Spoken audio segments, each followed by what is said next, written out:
Welcome to Live Interactive English. I'm Matt. And I'm Sam.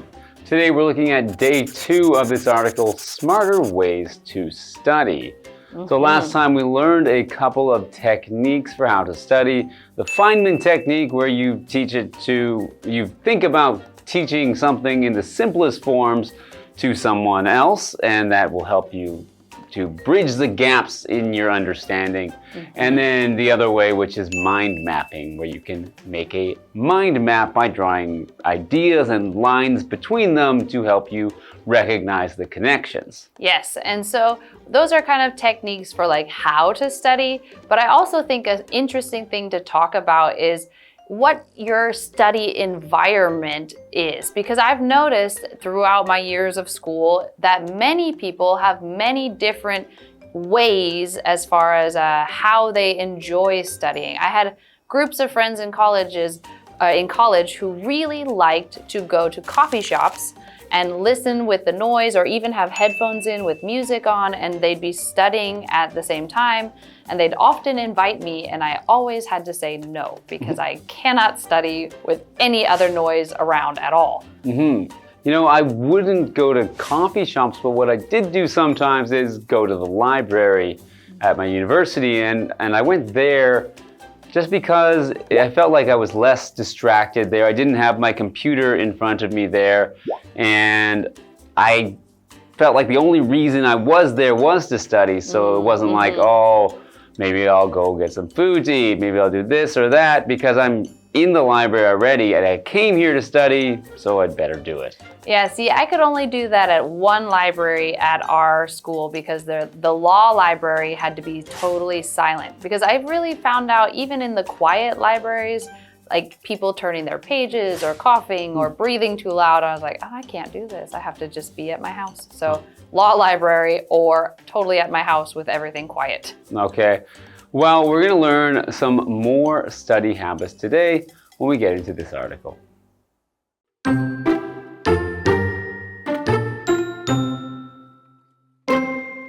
If you're the kind of student who always repeats the same errors, keeping a mistake notebook can help you break the habit.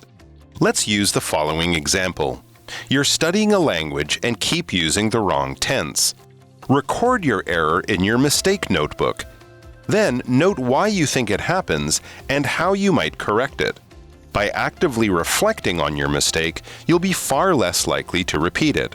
For those who struggle with memorization, spaced repetition can be an effective hack. Our brains tend to let go of new information after a while. However, if you review information just as you're about to forget it, it will stick around a little longer than before.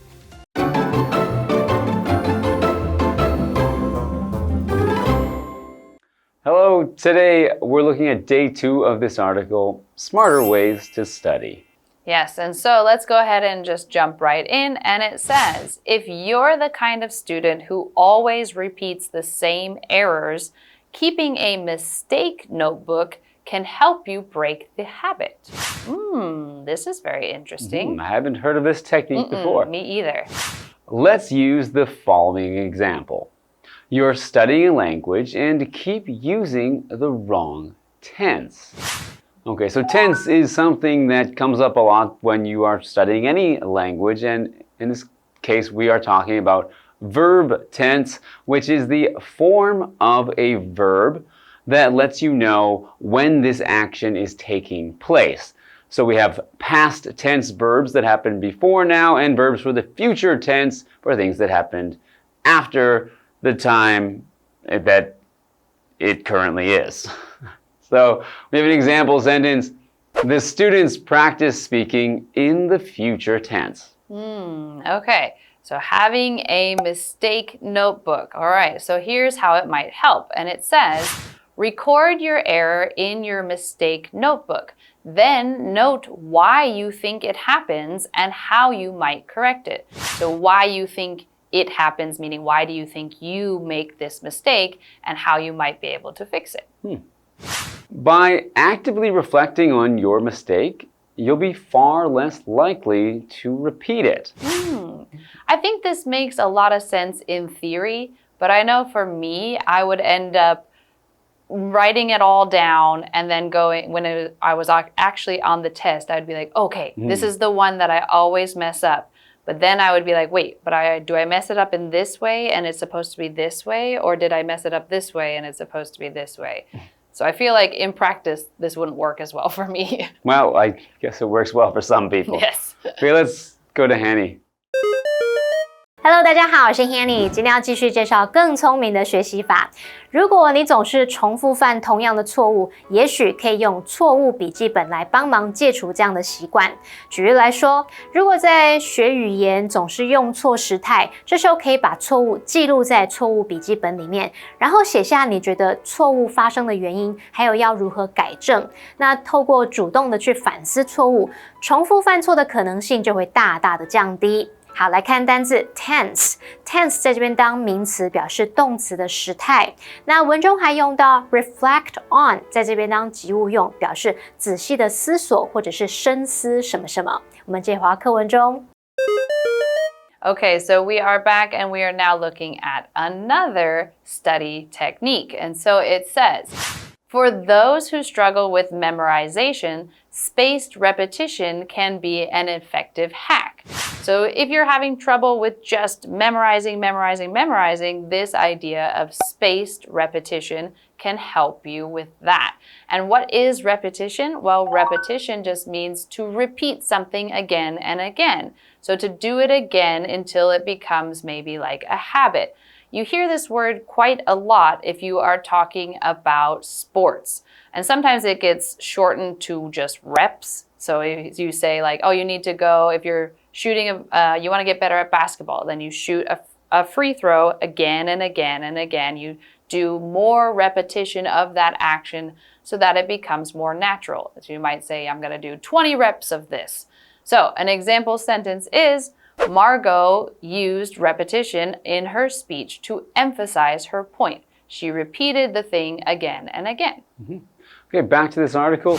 Our brains tend to let go of new information after a while. Okay, so we have a word in there which is tend. And to tend to do something is to be most likely or more likely to do that thing. So I could say to a friend, oh, I tend to go to this restaurant once a week. Means I usually do or I'm likely to go to that restaurant once a week. Or we have another example sentence, Jamie tends to smile when he's nervous. Okay, and so it says, however, if you review information just as you're about to forget it, it will stick around a little longer than before. So again, talking about how we tend to lose our new memories a little bit faster because you know our memories are kind of broken up into short-term and long-term. So it says if you can think about it right before you're going to forget it, then you're going to stretch that time a little longer. You show your brain that this is something important that you need to remember for a longer time. Yes. Okay, let's give it to Hanny now. 对于那些在记忆方面有困难的人来说，间隔重复法可能是个有效的妙招。我们的大脑往往会在一段时间后就会忘掉新资讯。不过，如果你在快忘记的时候复习它，那这个资讯就会比之前停留的更久。好，来看单字 repetition， 名词，它表示重复、反复发生。Sam 老师提到 repetition 可以缩写成 rep， 常常用在运动健身里面来表达重复次数。像我们要表达一组动作要重复做几下，就可以用到这个单字。好，那下一个单字 tend， 动词，它表示经常、往往会，那常常是用 tend to 加上原形动词表达。这边还有3个重点。第一个 those who 加上动词表示那些怎么样的人，那 those 在这边是当代名词，而 who 引导形容词子句来修饰这个先行词 those， 去表达说那些怎么样的人。those who 加动词这部分当主词的话，要记得搭配复数动词。举例来说 those who sleep well are more likely to have a healthy life. 睡眠良好的人较可能拥有健康的生活，这边就用到复数动词 are。好，第二个重点是 let go of 加上名词，那这个片语它原本意思是放开，不再抓住，引申表达不再执着于某事，不再为某事烦忧。那在课文里面，它就是表达逐渐忘记，不再牢记的意思。好，这边造2个例句。第一个例句 ，Be careful, don't let go of the rope。小心，抓紧绳子，别放开哦。那第二个例句是 ，You need to let go of the past and move on。你需要放下过去，并向前迈进。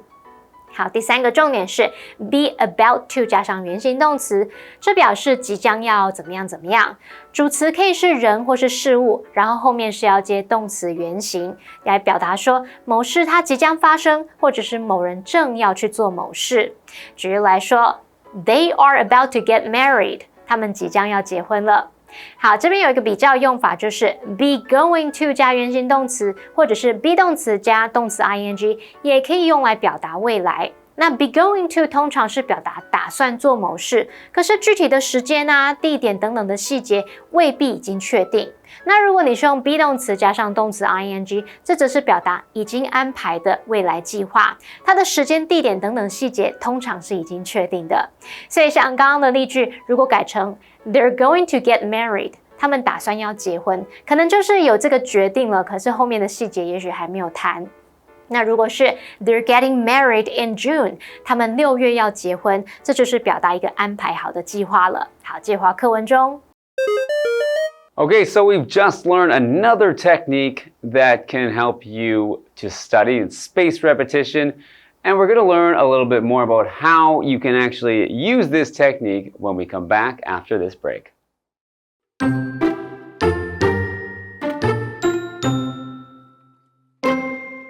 By reviewing the material at increasing intervals, a day, then a week, then a month, you'll gradually lock it into your long-term memory. As you can see, studying doesn't have to be just about staring at notes and hoping they sink in. By approaching learning creatively and working with your brain's natural processes, studying can become far more effective and, perhaps, even enjoyable.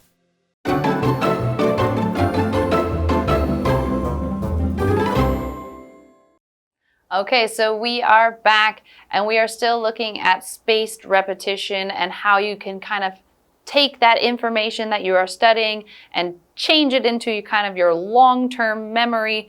But this sounds very difficult to do, so I'm wondering, how exactly can you make this happen? Well, let's find out. By reviewing the material at increasing intervals, a day, then a week, then a month, you'll gradually lock it into your long-term memory. Oh, interesting. Okay, so again, this would not work for us where we say that we study the night before the test. You'd have to have some planning beforehand so that you could remind yourself of the information a month later, a week later, a day later, so that you're not just smashing it all into your short-term memory. It also seemed to be a little bit difficult because, yeah, you'd have to not review it in the in-between time. So you'd have to be sort of avoiding reviewing it so that you're almost about to forget it so that you can do this technique. Very interesting. Okay. Well, let's go to Hanny and see what she has to say about this.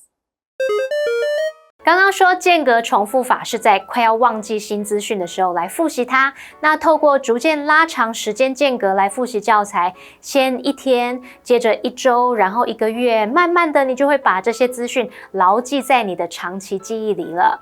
Sam 老师提到这个学习方法得事先规划，循序渐进的复习。老师用到 beforehand 这个副词，就是表达事先、预先或是提前的意思。好，那接回到课文中。Okay, so we are back, and so now we have looked at 4 total different types of techniques for studying. And if we look at the article, it says, as you can see, studying doesn't have to just be about staring at notes and hoping they sink in, which I feel if you look around a classroom, you see this quite often of people just staring at the book and hoping that the words and information gets into your brain. Well, no, you really need something that's a little bit more engaging to help you remember it. Just staring won't usually work. So what is to stare? To stare at something means to look at it and almost like you're not even going to blink. You're just keep watching that thing intently and you're just looking and looking and looking and looking. And sometimes you're zoned out and sometimes you're staring because you want to actually figure out what it is that you are looking at. In our example sentence, we talk about cats. They do a lot of staring. So it says, Tina's cat stared at the door, waiting for her to come home, and just watched and watched and watched. Oh, that sounds sad for the cat. Okay, getting back to our article. By approaching learning creatively and working with your brain's natural processes, studying can become far more effective and perhaps even enjoyable. Well, we'll see about that. Well, okay, enjoyable is an adjective that means bringing pleasure or making you happy. So maybe studying can actually make you happy if you're doing it in the right way.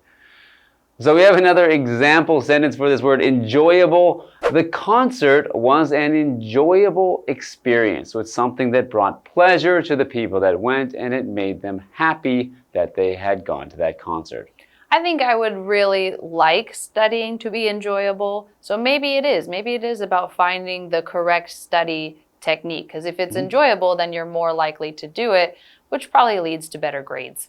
That's right. Well, I think it depends on whether you can find what material you're interested in. True. And that would be more enjoyable. Well, let's go to Hanny now. 看了这些学习方法，我们可以了解到，学习并非只是盯着笔记，希望这个内容可以被吸收。透过创造性的学习，配合大脑的自然思维过程，学习其实可以变得更有成效，甚至是令人愉快的。好，来看单字 stare。stare 这个动词表示盯着看、凝视。Sam 老师在解释单字时用到 intently 这个副词 intently，intently 它表示专注地。还有用到一个用语zone out， 它表示走神、精神不集中，有点像神游的那种意思。好，下一个单字 enjoyable， 它是形容令人愉快的、有趣的。好，接回课文中。Okay, welcome back. So we have a what do you think question here. So I'm going to ask you, from the techniques in the article, which one do you think would work best for you and why? I think the Feynman technique would definitely work best for me because one, I actually did used to use it a lot without realizing it was a very specific technique. But also I have always kind of enjoyed teaching. And I think that when I'm like, oh, I'm teaching, then I'm enjoying the process of trying to help somebody understand that while kind of cementing the information in my brain. So I think that one's definitely the one for me. Well, for me, spaced repetition would work best because I don't like studying very much. So I like the idea that I can delay it for, until a week later or maybe even a month later before I ever have to study again. So I feel like I would do that just so I just can maybe be like, next year I'm going to study once and then I'll learn it. I think that is a very, maybe not the exact intended thought process behind it, but it would work. All right, well, I guess we've learned some new study methods from this article, so hopefully you can use them to improve your studying. But for now, we're going to review the article again, and we will see you next time. Bye-bye. Bye.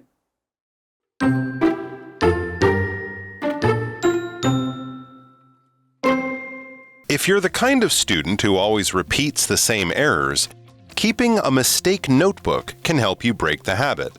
Let's use the following example. You're studying a language and keep using the wrong tense. Record your error in your mistake notebook. Then note why you think it happens and how you might correct it. By actively reflecting on your mistake, you'll be far less likely to repeat it. For those who struggle with memorization, spaced repetition can be an effective hack. Our brains tend to let go of new information after a while. However, if you review information just as you're about to forget it, it will stick around a little longer than before. By reviewing the material at increasing intervals, a day, then a week, then a month, you'll gradually lock it into your long-term memory. As you can see, studying doesn't have to be just about staring at notes and hoping they sink in. By approaching learning creatively and working with your brain's natural processes, studying can become far more effective and, perhaps, even enjoyable.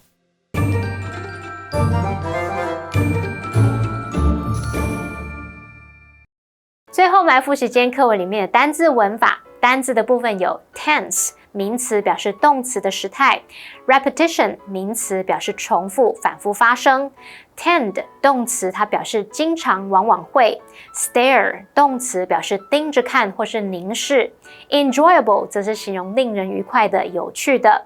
文法的部分，第一个学到 those who 加动词，这表示那些怎么样怎么样的人。这部分当主词的话是要搭配复数动词。第二个重点学到 let go of 加上名词，这个片语原本是指放开，不再抓住，引申表达不再执着于某事，不再为某事烦忧，在文中是指逐渐忘记，不再牢记。第三个学到 be about to 加原形动词，表示即将要怎么样怎么样，它的主词可以是人或事物，后面要接原形动词。好，以上是今天的讲解，同学别走开，马上回来哦。